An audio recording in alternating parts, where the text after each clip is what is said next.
This is Eating Crow with Pete Durand.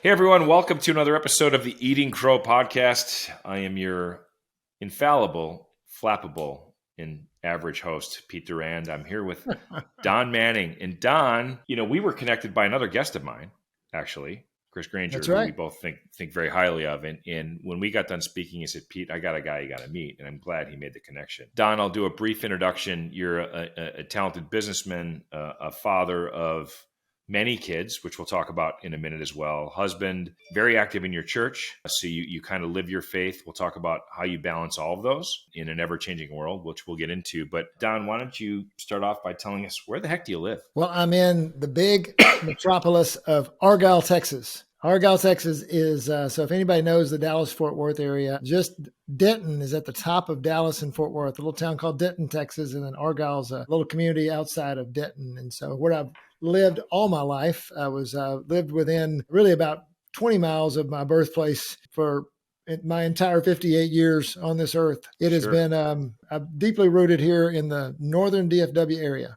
Okay, got it. Everything's bigger in Texas for sure, but you have family everywhere now. Your kids have kind of up in vamoosed, right? Well, so yeah, I have 7 kids. An interesting story. So I have 4 girls and then 3 boys. And my oldest daughter stayed local, always has, but then the next 3 went to Texas A&M. They got super involved there in a church. Some people may have heard of it. The church is called Antioch. It was based out of Baylor, but they have a lot of locations around the country and around the world, and they plant churches really, really well. And so my daughters followed a pastor up to Fayetteville, Arkansas, and to the University of Arkansas. So now I have 5 of my kids. So the second, third, and fourth daughters and the first and second sons are in Arkansas now. We just sent the last one there a few weeks ago. And then we got 1 left at home, a sophomore in high school. So we go 33 to 16, 4 girls and then 3 boys, and 2 of them here and 5 of them in Fayetteville. How long of a drive to Fayetteville from where you are? It's about 5.5 hours, which basically just when we go up there, we got to stay for a few days because it's pretty good. It's a good drive, but it's a long drive, but not too bad. Well, and you've got plenty of people to see when you get up there, so a few days isn't a big deal because you got places to put your head. Yes, and Fayetteville is just that whole Northwest Arkansas area is beautiful. It's very different than Dallas-Fort Worth, so we really enjoy. Everybody asks us when we're moving there. I don't know if we ever will. We're really Texans to the heart.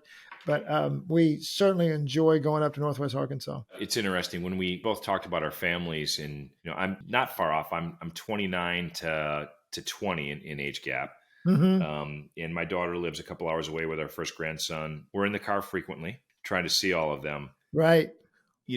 This actually gets into which is part of your mission, which you're going to talk about. But you have this program called Crazy Cool Family. Why don't you help our listeners understand what it is and how it got started? Well, pre-podcast, Pete, we were talking about just that family balance is just this kind of misnomer. It's more of a family blending, right?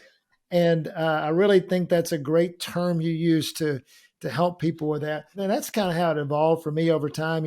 Probably I do my parenting in decades because, I'm on my 4th decade of raising kids. Sure. And, the first decade, we were just trying to figure it out. I don't know about you, but I just felt like I had a lot of kids coming at me. I didn't know really, I'd never been a dad before. And it's like, and we were, starting to get involved with our church and really it was all about, it felt like that parenting, what I was learning is that it was all about, making our kids be obedient. It was all about how they performed, just all the outside things that were so important. And we just found that wasn't working for a lot of parents because the kids were like, my parents are they're not any fun. They're too hard on us. They're always critical of everything I do. I don't like being at home. And we're like, we don't want that kind of family. Sure. I want my kids I want to be connected with my kids. I want to have my kids love each other and get along and all those things that we really want to see happen. And we were, learning some things from our Christian studies, from our church and things like that. And we just thought, man, what if we just pursue relationships with our kids? What if we really focus less on the outside, more on the inside. Over time, I mean, I'm talking decades here. I mean, you're talking about the first decade versus second decade. During that second decade, my girls are becoming teenagers, and we're like, hey, and we really just shifted in our not totally abandoning the performance things, but moving more towards what if we connected with them? What if we just really drilled down with them? And man, we found over those years, they really responded. Mm. They responded to parents that were after their heart rather than after what they always telling them what they did wrong. Because I mean, I don't know about you, Pete, but I'm a teacher at heart. And so if they got something wrong, I would tell them about it. Right. And if they got something wrong again, I would tell them about it again. But why? Because I wanted them to get it right. Sure. I mean, I had good intentions, but it was actually, but what I found is that when I moved over into trying to motivate them internally, just help them to see what I was saying rather than just tell it to them, they responded. They owned it themselves. Sure. And so that led us to, over time, people started asking us, going, hey, what's going on with your kids? They're different. And we were like, hey, what is God showing us? And so we started to write down some things and all this time, I'm working, I'm coaching sports teams, I'm involved in my church, all the things, just life. Sure. We just felt like that one of the things we needed to do was to write it down to pass it on to the next generation.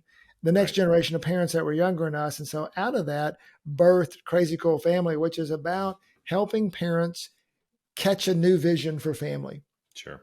Helping them catch a vision of how to connect with their kids rather than to always be pushing their kids. And really, when we push our kids, we tend to push them away. And so we want parents to avoid that. And so we kind of figured out some curriculum and some courses and things. And we wrote a book eventually to help them to cast a new vision for family. The very first, my episode 0, I call it for the podcast, I touched on the importance of family and parenting. And it was a topic I wanted to get into. Here we are almost at episode 50. And this is going to be the first episode where I think we really drill down into this area. Right. It's fascinating to me. So I've got a couple of questions based on how you just described this. So in a sense, your kids were part of building the curriculum. They were not necessarily in the curriculum, right? Yeah, actually, when we started writing our book in 2016, actually the book was started by my oldest daughter, Molly.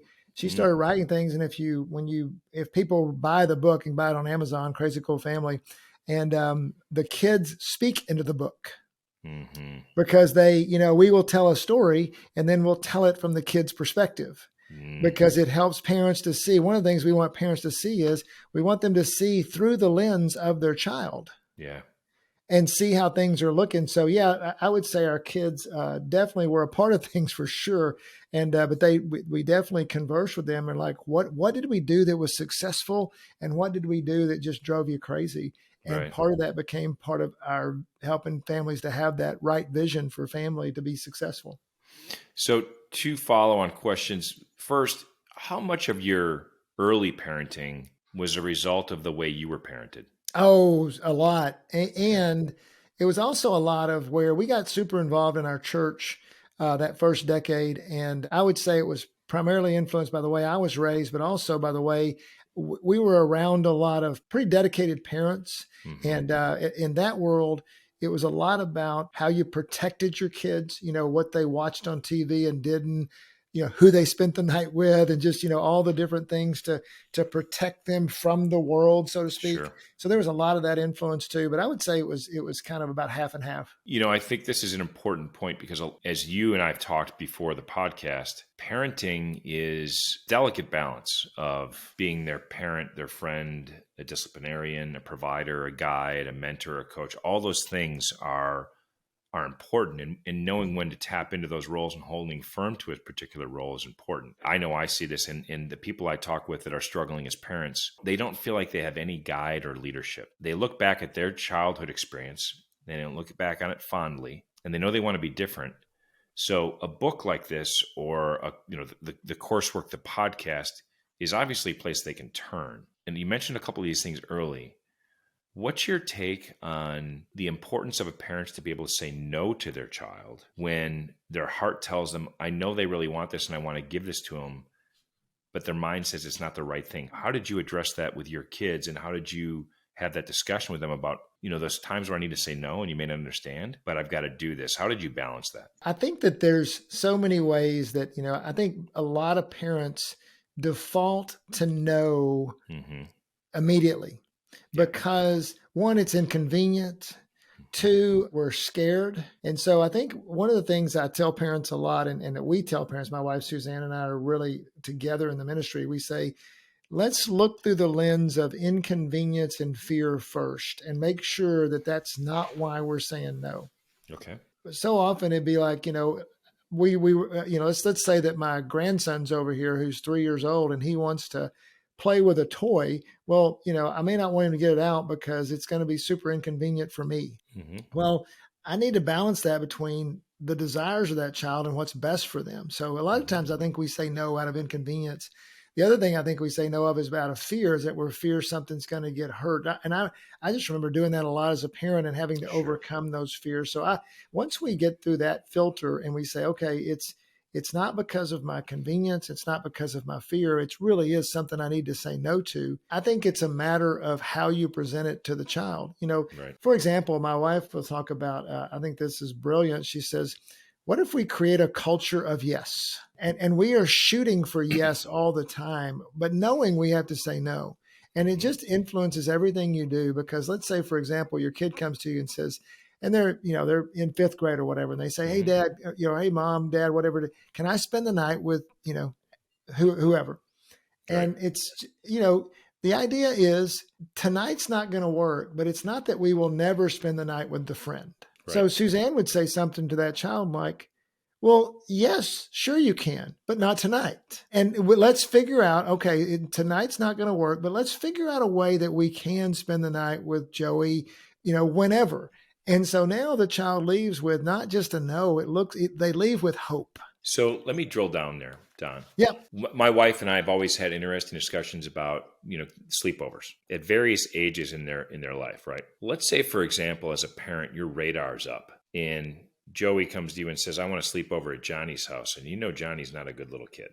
Mm-hmm. How do you deal with that one? Well, one, I think you don't do it. I mean, there is a lot of things I think that happen. Like, for example, again, how could you tell the child, one, is it just going to be Johnny or is there going to be somebody else? Maybe you could get to where you kind of hey, what if we got, your friend Adam to go with you?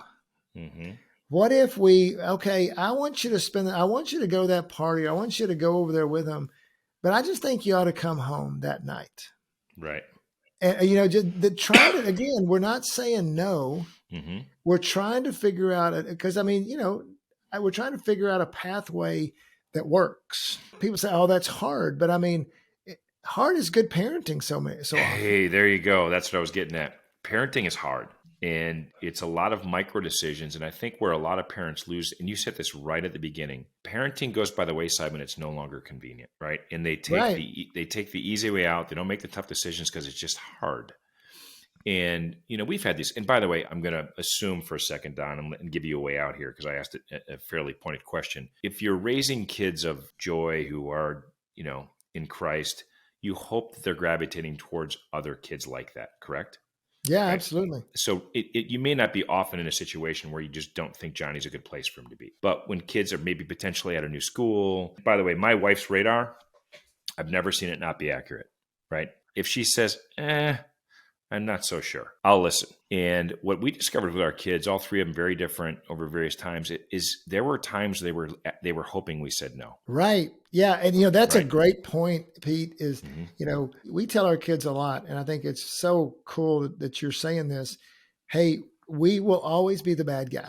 Yes. That's worth the price of admission to the podcast right here, is that if you get that as a parent, you tell your kids, no matter what situation you're in, I don't care if you do something wrong, I will always be the bad guy and I will always come get you. Yes.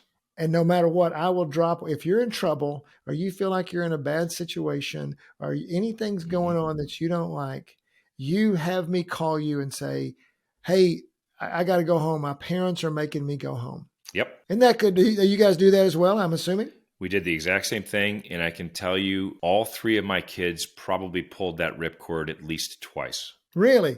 Mm-hmm. And we picked them up with no questions asked. Yeah. Well, and you know what? And going a little bit deeper with that.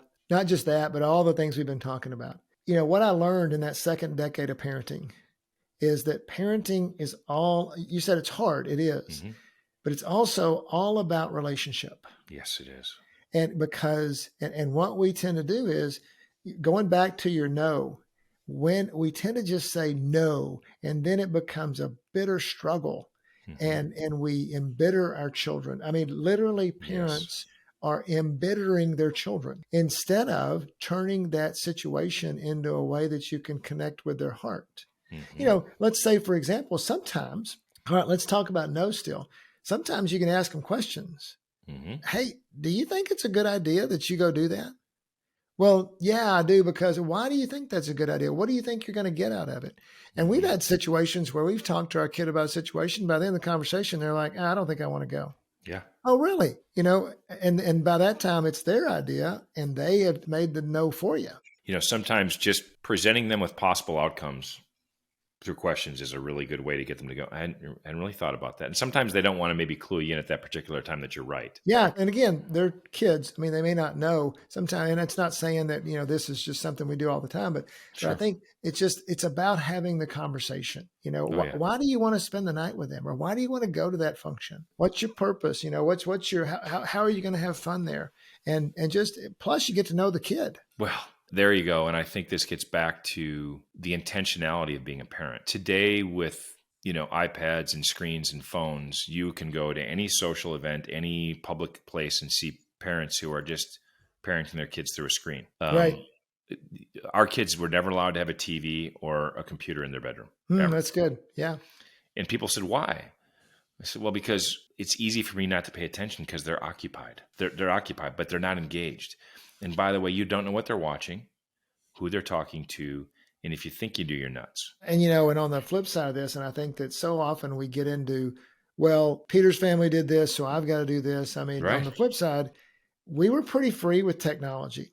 Mm-hmm. It was just not something that we, for better or worse, it's the way we did it. I don't know that it was right. I'm not claiming it to be right.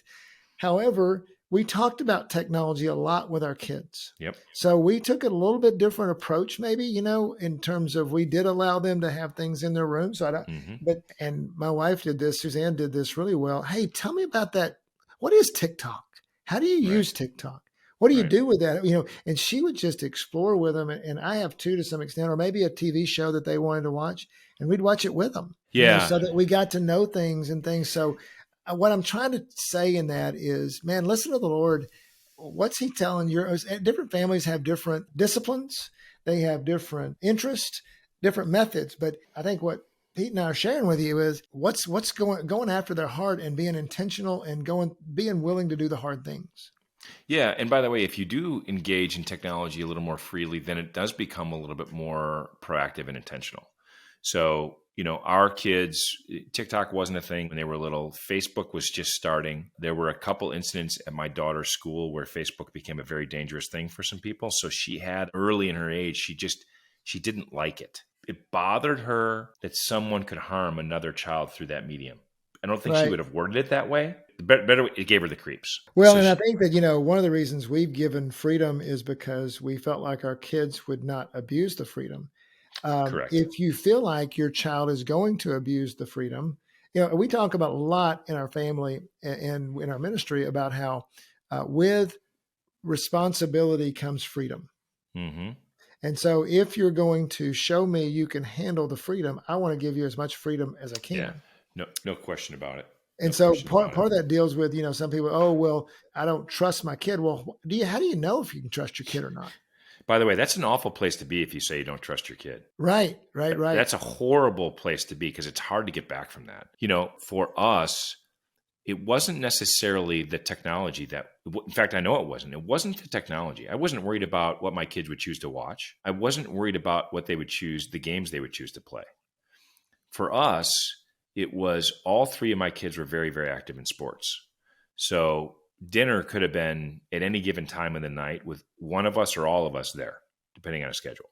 Right. When we talked about not giving them computers in their rooms or TVs in their rooms, is we said, when you do your homework, and by the way, this was up till a certain age. When our kids got into their older high school age, go do homework in a room, do whatever you want to do. Mm-hmm.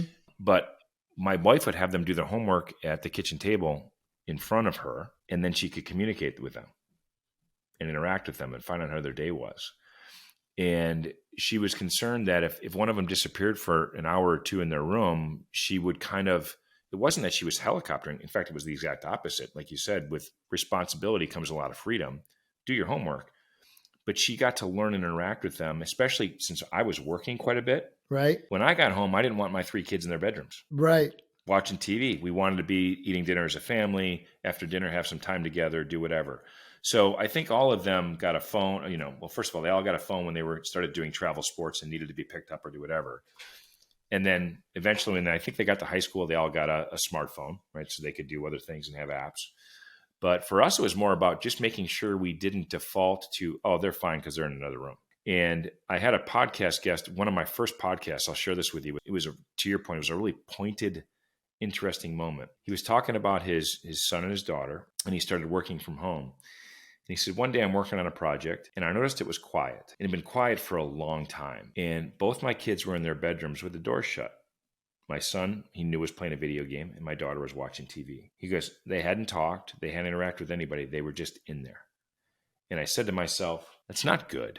Mm-hmm. I need to interact with my kids. I need to go do something right now. So he goes, I knocked on both of their doors and said, would you guys like to go for a hike? And they kind of went and said, let's go. So they literally went out and hiked for about an hour and a half and had an incredible time. And I said, Rich, here's what's interesting about what you did there. First of all, you did what a lot of parents don't do. You recognized it. You could Right, go. exactly. Yeah. The fact that you said, this isn't right?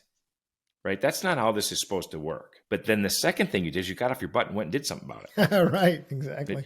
So those 2 things, Rich, you have identified the secret of parenting, which is being intentional and being engaged. Well, and also he risked rejection.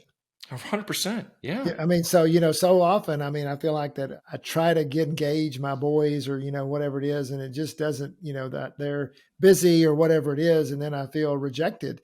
Well, he risked the rejection of going in there and saying, hey, let's go on a hike. Let's take you away from technology and let's go for a hike. It's a big deal.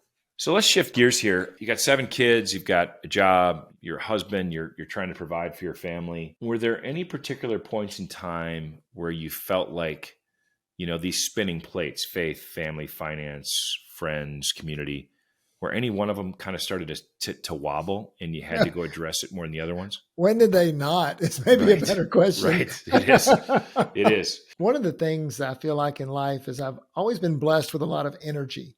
Okay. So, and I think that people really need to find their own rhythms and, because some people have, great energy. Some people not as much. Some people are introverted. Some people are extroverted. What is it about you for me, I love people. I have a lot of energy and I feel like, and it was good for me to have a lot.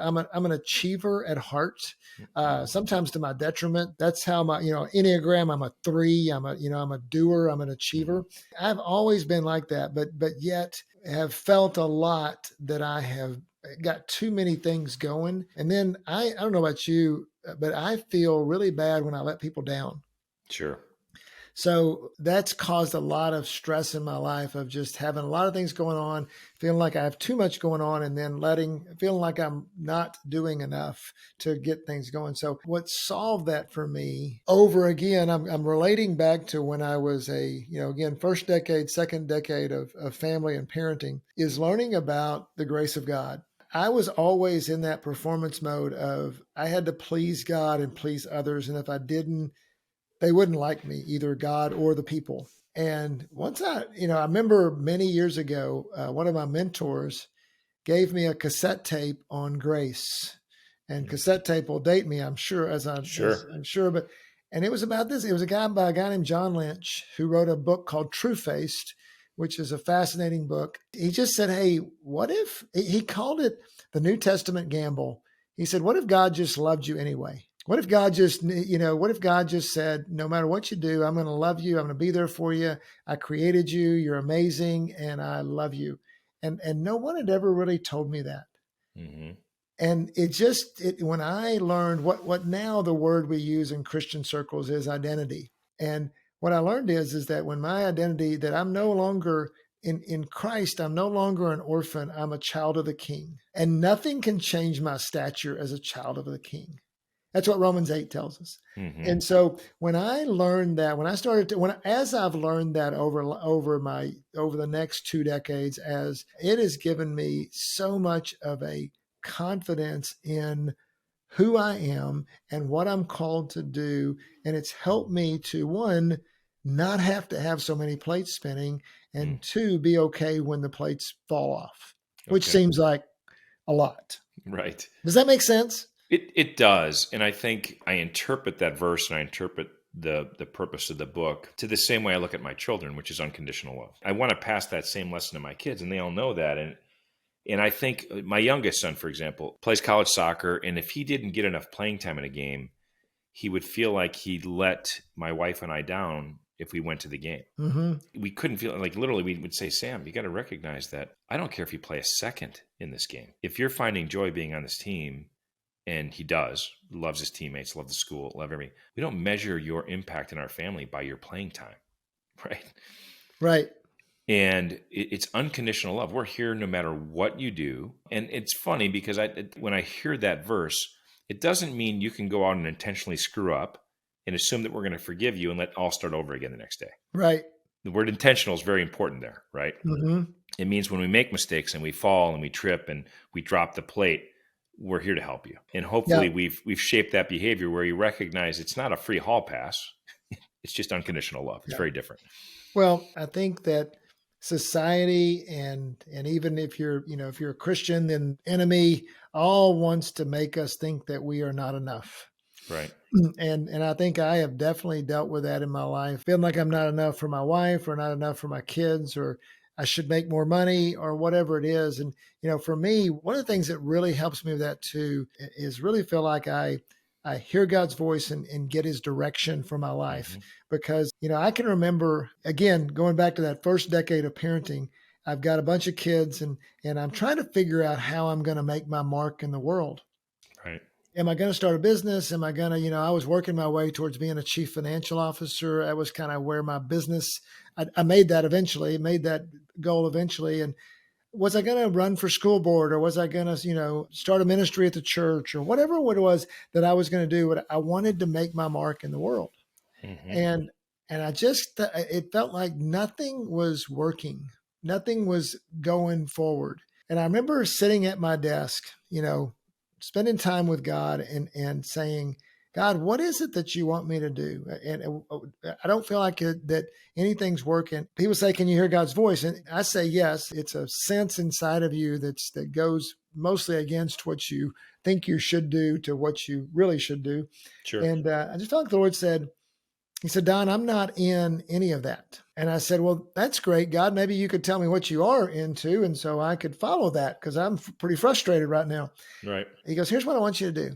I want you to go deep with me. I want you to go deep with your family, deep with your wife. Watch what I do, and then tell people about it. And it was just like a revelation at that point. And so I said, wow, I had a lot of daughters at the time. I was like, man, I'm going to play a lot of Barbies, and this doesn't seem like it's going to be that fun. I mean, seriously, that's why I put them in basketball, because I was like, at least I can have something sports wise. But that's what I did. I let go of some things. I made sure my career was in line with my family goals, which means that I turned down some things that, could have been more advantageous financially. Mm-hmm. Or career-wise. Started really just investing more in, like you say, blending family into work. I wound up leaving my CFO job. I bought a business because I felt like the Lord said I was supposed to do something more locally. I was working in Dallas, and I needed to be more at my home, which was, 40 minutes away in this Argyle, Denton, Flower Mound, Denton County area. I think those are some things that I did that helped me not to feel the out of controlness that some men feel at different stages of life. Sure. I'm going to dovetail off of that right now. For parents, men or women that are listening to this right now, if they're wondering how to start that process, because you said something very interesting. You had a conversation with God, and then God said, hey, just double down on me and your family and watch what happens, and then share it with other people. So that's a separate discussion altogether. That's how the Crazy Cool Family got started. But doubling down on God and your family, are there specific daily practices that you use that helped center you and keep you in the spirit that allowed you to do that? What actions did you take as a husband and a father to double down on God in your family? That's a great question. I think it brings to mind so many things. One of them is we've stayed involved in a local church. Mm-hmm. We've been in the same local church since our first year of marriage. So 30 years, same church, and baptized all 7 of my kids here. It's been a real rock in my life and had huge influence. Our church has had 2 pastors, one for 17 years and one for about 12 or 13. And both of them have been huge impacts in my life. So that's one thing I always tell people, parents, to, God created the local church, get involved in it and get, and be okay that it's going to be messy sometimes, because people are messy and churches are messy, but just the local church is good. Get in there and serve and love people. That also leads to godly relationships. Yes. I've got friends that I've had, I've got an accountability group, 2 guys that we've been together since we were in our 20s. I just had a mentor die last year, was my mentor for 21 years. I was talking to a group of men the other day and I just said, hey, take charge of your own discipleship. Go find your mentors. Go find people to invest in you. They will if you ask them. So just godly relationships in both mentors and investing in others. I think as a teacher, you learn a whole lot when you're the Paul and you're investing in the Timothy. And then just the daily practices of spending time with God, waking up and just giving your heart to God every day. I still struggle. Even today, I was like, in my time with the Lord, I was like, Lord, I want your presence to be here all day long, because I just tend to forget God throughout the day. But it's like my pastor says, he says, we need a daily infilling of the Holy Spirit because we leak. Yeah, that's a great And quote. so I think those are 3 things that I think of as church, godly relationships, and just, the daily practices of going back to God and getting filled up. So all 3 of those influence each other. When we have many groups of friends here in the Raleigh area, very blessed. And some of our closest friends we met through church, and it's been that relationship's been built over the last 20 years. And it's a blessing to gather with them weekly. What's amazing is when we look back and watch how our children grew up together. There's nuances, but if we're all in the same place with God, that's a really good place to start as friends, as parents, because the most important aspects of your life are aligned. I have about 4 or 5 guys that I would call my accountability partners. We're not afraid to call each other out, but man, they're just such great examples of men who have the Holy Spirit, and it's an honor to be their friends. It forces me to up my game, if that makes any sense. Well, I think that when, like my mentor I would meet with him maybe once a month. A crazy story, if you know how it happened. I was in a business deal in Dallas. I was a chief financial officer of a startup company, and he was raising capital. He was going to help us raise some capital. The company was a disaster, actually. I didn't know that at the time. I was a young CFO and never raised money before, but he came in but I just really connected with him. And I said, basically, I asked him to go to lunch. Again, take charge of your own discipleship is what I tell a lot of people. I went to lunch with him and I said, hey, he wasn't going to invest in our company. And I'll tell you that story in a minute, but he just said, would you be my friend, basically? Would you mentor me? He was 10 years older than me. And he said, absolutely. And the first thing I'm going to tell you is don't walk away from that company, run away from that company. It's a disaster. And he's never going to get his product to market, and you're never going to, I didn't. Sure. And so I wound up listening to him a couple of months later, but we started a relationship. And at first I thought it was going to be a business mentoring relationship. He was going to show me how to do business. But it turned out we never talked about business. And then about 4 years into the relationship, his name's John Payne, and John tells me he has ALS. And so John spent the next 17 years battling ALS. The last time I met with him, he was in a wheelchair, respirator, and yet what happened was they wrote a book about him, actually, called The Luckiest Man. If you look up in Amazon, The Luckiest Man by John Payne, it's a journey to intimacy with God. And I didn't know what this relationship was going to be, but it became, John is maybe the best Christian I've ever seen in my life, because as God took, as ALS, I should say, took everything away from him physically, he became more and more in tune with the Holy Spirit, more and more in tune with God. He got up every day and came to the office. Took his caretakers 3 hours to get him into the office in the latter stages of his life. And yet I learned more from that guy just meeting with him once a month than probably anybody I've ever met in my life. It's amazing. Yeah. And I mean, so what would have happened if I never asked him that question? I think the richness we have in our lives is more on relationships than it has anything to do with money. Just doing this podcast, meeting people like you, Don, and the other people I've had in the show, I just get to sit here and talk to fascinating people for an hour. And then a lot of them develop into longer term friendships where we learn from each other, we share stories. I can't imagine what he went through and the experience he gave you by being part of it. My brother-in-law died after a 9-year battle of ALS. I think we talked about this. Mm-hmm. One of the greatest, kindest men I've ever met. And when you see that and you see how they process what can be a very, very trying time and then still shed joy around themselves, it's incredible. It's also a tremendous amount of perspective, right? You've seen someone who's had everything taken away, but still finds in ways to deepen their relationship with God. I mean, if you wake up in the morning and need a goal, there you go. Yeah. Right. Yeah. And what was wild about him too is that financially he did better financially in those 17 years than he did the previous 17. I mean, there's nothing, you were talking about how do you keep the plates from spinning and falling off? Yeah. What he learned as everything was taken away from him, he could have gotten bitter, as I'm sure your brother could have. Sure. Instead, he flipped it into God. He had to go deeper with God. And the deeper he went with God, the more peace, the more love, the more joy he had, even though his circumstances were getting worse and worse and worse physically. Let's shift gears to the last part of the show. And that is, let's go back to Crazy Cool Family. And the reason I started there and want to end there is it kind of sets the stage for how you've put all this together. So tell us when it started and where it is today. Started probably 12 to 15 years ago. I don't remember the exact year, but one of the things that I really felt like as we got later in our parenting, we started to see our kids really respond. We started to learn some things. I really felt like the Lord continued that message to me to write it down. And so I just started to jot down some principles that we had learned. And I just felt like the Lord said, take what you've learned over time and try to package it. I remember thinking, I wish someone would write me a playbook for family. Okay. A playbook for Christian family. And really, it's really that vision for Christian family. And because, our pastor says that vision's like guardrails.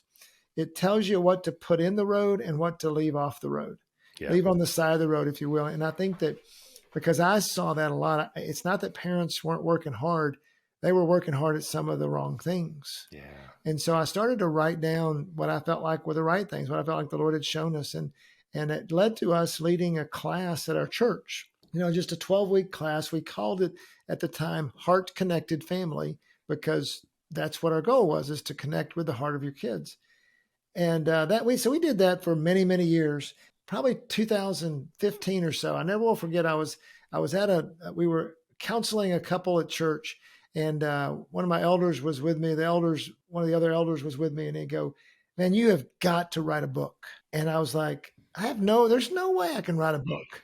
I mean, I got 7 kids. I've got a full-time job. I'm in the real estate business now. I've gone from being a CFO to being a real estate investor. And, I've owned my own business for a while or whatever. I'm like, I got no capacity to write a book. Mm-hmm. Well, so I just started praying about it. I said, God, if we're supposed to go forward with this ministry, I'm going to have some capacity. Well, the guy I work with in real estate business that I have for the last 15 years, we've known each other. He's one of those accountability partners. We've known each other since we were 7 years old. And I had kind of started running his companies in the Denton County area. He came back to me and said, in 2016, he says, hey, I'd kind of retired him. We did deals together and stuff, but I'd totally taken over all his businesses. He said, hey, I want to get back in my business, and I don't want to be quote unquote retired anymore. I'd like to come back. And he kind of felt bad about it because he thought, I said, well, that's the Lord talking, because I want to go part-time. I want to do something different. I don't want to run your businesses anymore. And so we worked it out where for the first time in my life, I had capacity. I had a few hours a day of capacity. So I just went out to my barn. I have this kind of man cave barn in my backyard.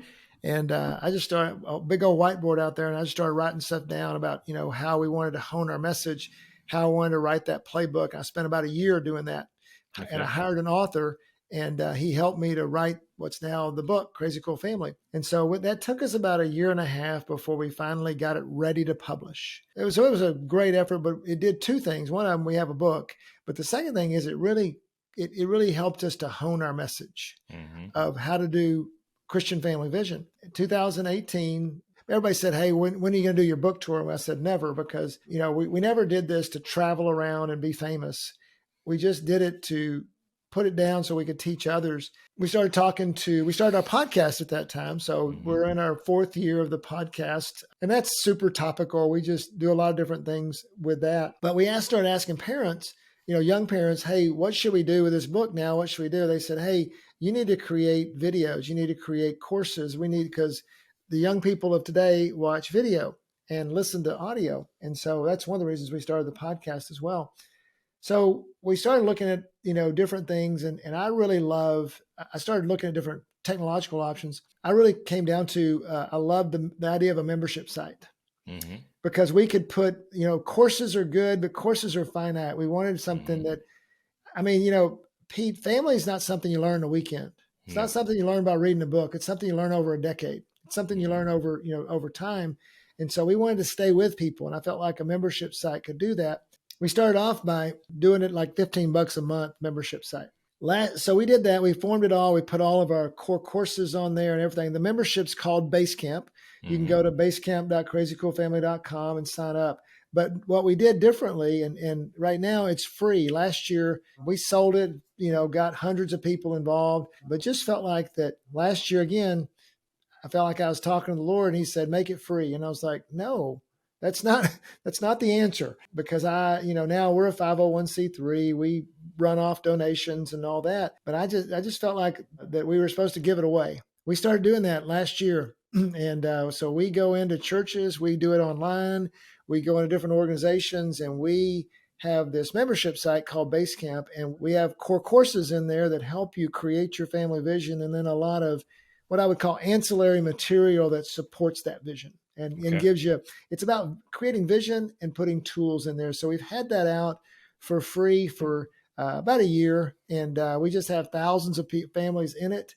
And we minister to them all we can, either through social media and through, Facebook and emails and things, or through churches and organizations, things like that. So I'll put in the show notes, I'll put how folks can, I'll put the URLs into Basecamp and help them find you so they can learn more about it. What's new for you in the work world? Are you still in the real estate business, or are you in Crazy Cool Family full time? So great question. So in this summer, I have some business interests that I've had. I own a couple of childcare centers that I bought over the last few years. I'm in a part of a group that's building a hotel in my hometown right now in an iconic building in downtown Denton for the last year. And again, the Lord felt like that, the Lord was telling us, hey, it's time to exit your job with Scott Brown, my buddy that I've worked with for 15 years. And so literally this summer, I left the company. We're on great terms. I mean, we both agreed it was time. But now for the first time since I was, 22 years old, I don't have a job. And I say that, I was talking to a guy today and he's like, I don't have a job and I'm busier than I've ever been because I really am devoting myself full time to Crazy Cool Family. That's awesome. So we're starting that journey. I'm learning different rhythms now. My wife's about ready to kick me out of the house already, but actually that's even been better. We thought it was going to be rough, but it's actually done really well. It's literally been about 2 months since I've started this. So yeah, just finding some new rhythms, depending more, for the first time, depending on the ministry for some of my income. So if anybody wants to help, you can go to crazycoolfamily.com/donate. I'm now raising funds, not only for myself, but to expand the ministry. We really are on an expansion mode. We just keep getting, we literally get hundreds of people sign up for Basecamp a month. So we have to take care of those people. Yeah. And we are working through that. So yeah, a lot of transition going on right now. Well, Don, that's a great way to end it. You've jumped the shark. Now you're full-time into a nonprofit with an incredible cause. I enjoyed hearing how you've had various conversations with the Lord at various different times in your life, and you heard him clearly. Maybe didn't want to listen at first. Exactly. Right. But you heard him and followed the path. So hats off to you and your wife and your wonderful kids. And thank you for sharing your story and writing it down so that you were inspired to share it with others. Because I think this is an area that our world and our country need help in, and that's parenting and raising kids that are what our world needs. So thank you for doing this, and thank you for joining Eating Crow. Absolutely. I'll just leave it real quick for those parents. Go to base camp. Don't try to work harder at parenting. Work differently. Mm-hmm. Find your vision and learn about parenting. Learn about families so you can do it better. And you will find that Jesus said at the end of Matthew 11, "My yoke is easy, my burden is light." I got 7 kids. Parenting's the easiest thing I do every day because we learn how to parent versus keep spinning that wheel. So encourage you to, whatever resource you use, we'd love you to use ours, but whatever resource you go learn how to parent because it'll benefit you and your family so much. Well, and it gives you the opportunity to have wonderful relationships with your children when they're older too. Absolutely. Yeah, we create our own friends, don't we? You got it. We do. Don, thanks again. I'm going to hit pause here for a second. We'll do a little post work, but thanks for joining the show. Thanks for checking out Eating Crow. Like and subscribe so you never miss a video.